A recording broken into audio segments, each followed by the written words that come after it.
You do not want to miss this, folks. Chelsea Clinton has tweeted or Facebooked or something. She's trying to take over the act of Professor Irwin Corey. Do you remember Professor Irwin Corey? He was a comedian back in the Johnny Carson Tonight Show days, and he was billed as the world's foremost authority, and he just muttered gibberish.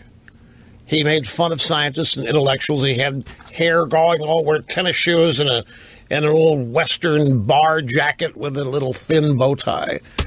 And Carson would say, "So, Professor, why do men wear shoes?" And he would go into his long dissertation. That's a two-part question. The first part of the question is why.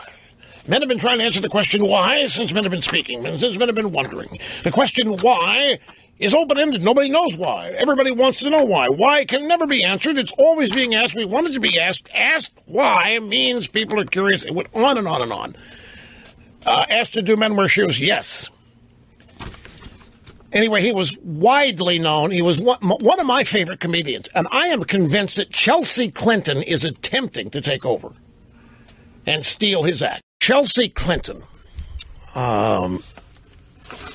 has linked climate change to child marriage. Climate change and child marriage are interconnected issues, said Chelsea Clinton yesterday. She was actually participating in a left-wing discussion panel framed as a meeting for social justice. She was introduced as an activist, a thought leader, and a change agent, using climate change as a euphemism for the narrative of anthropogenic global warming. Chelsea Clinton framed the burning of fossil fuels as exacerbating other perceived social political issues. Now, I read the headline that I just shared with you, and then I read what, she's a Twitter queen. Chelsea's an acknowledged Twitter queen. I realized what she said. I read what she said, and I realized it's nonsense. It's utter nonsense. But it's utter nonsense that she thinks is brilliant. No doubt her mom and dad think it's brilliant, and half the people listening to her think is just unbridled brilliance. And I'm telling you, folks, it's anything but that. She's now setting herself up as world's foremost authority, stealing Professor Irwin Corey's act. Ready for this? Here's what she said. I'm going to read it quasi-Chelsea voice. Not an exact impersonation, but I don't want my own voice in a normal tone of expression being caught by anybody on tape actually saying these words. So I want it known that I am impersonating her. Are you ready? Here we go. 3, 2, 1. We carry multiple concerns in both our head and our heart. Just listening to the concerns around education and climate change, women's health, child marriage, access to technology, all of those are, of course, interconnected. We have to focus on each of them in their interconnectedness. We have to realize, especially at this moment, that sexism is not an option.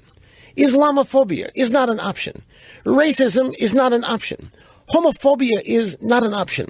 Jingoism is not an option. So I think that in our posture of listening, we also have to get comfortable with standing up and speaking out.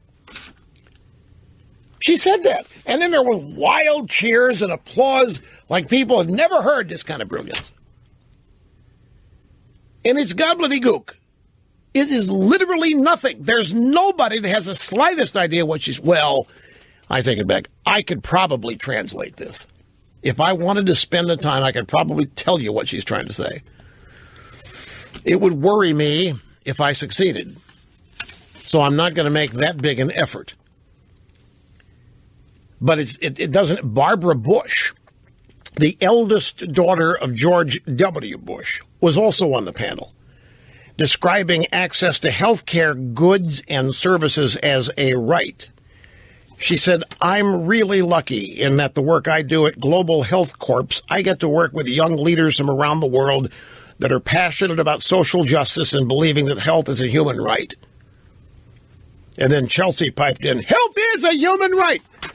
So at least Barbara Bush, right or wrong, you know what she's saying. Chelsea Clinton, and what is she the product of?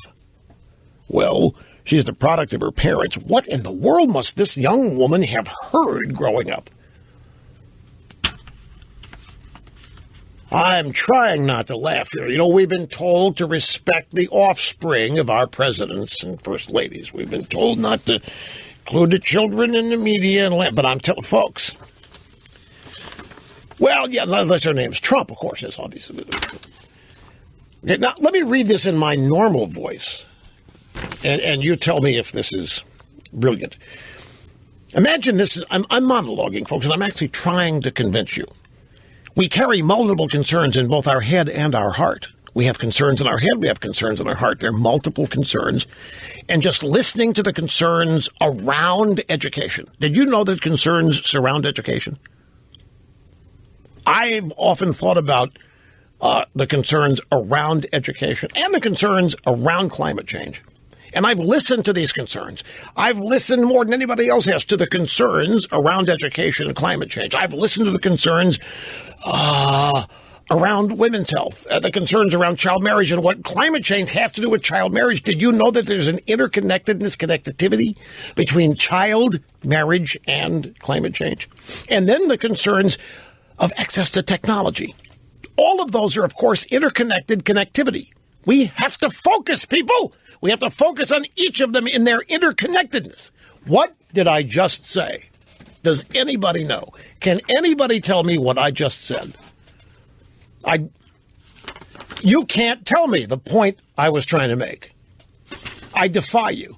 Next part. Again, reading it as me. We have to realize, folks, especially at this moment, sexism isn't an option. Islamophobia is not an option. Racism is not an option. Homophobia, that's not an option. Jingoism is not an option. At this point, the crowd, an option for what? It's not an option. That's all you need to know. Racism, homophobia, sexophobia, jingoism, interconnected phobia is not an option. So I think in our posture of listening, we have to get comfortable with standing up and speaking out, not sitting down and crying. And she's hailed as one of the bright lights and bright stars of the future. That's scary. That is really scary.